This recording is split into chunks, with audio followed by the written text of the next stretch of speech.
Kapod wang'eyo mago mag siasa jolweny e piny Kenya Rigathi Gachagua dok ne sirikand Kenya Kwanza ewi hola mikawe pinje maoko kolero ni omenda go itiyogo e konyo oganda jo Kenya. Gachagua mane wuoyo e nyasi mag tuke golf e kaunti ma Nyeri manokelo kanyakla jo siasa gi jo ohala mawuok e masawa mano mar piny Kenya. Nolero ni sirikal maduong' timo manyalore mar neno ni omenda ma pachoka obedo makare. Bende nodok ne sirikal kuom wuodhe maok ma jatend piny Kenya William Ruto osebedo katimo maneno ni piny Kenya oyo joket mwandu mawuok e pinje maoko.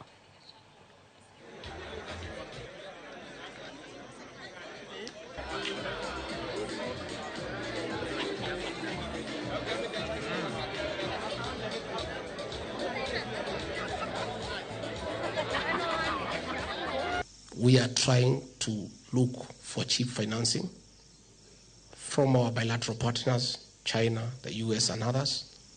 And we already have got a good agreement with the IMF and World Bank. Much as you are paying taxes, those taxes must be used for the purpose for which they have been collected. We had borrowed $2 billion, the Eurobond. That debt was not clearly thought out. Because as we speak, that debt earns between 16 to 17%. If you do your mathematics, you can see that it is almost impossible.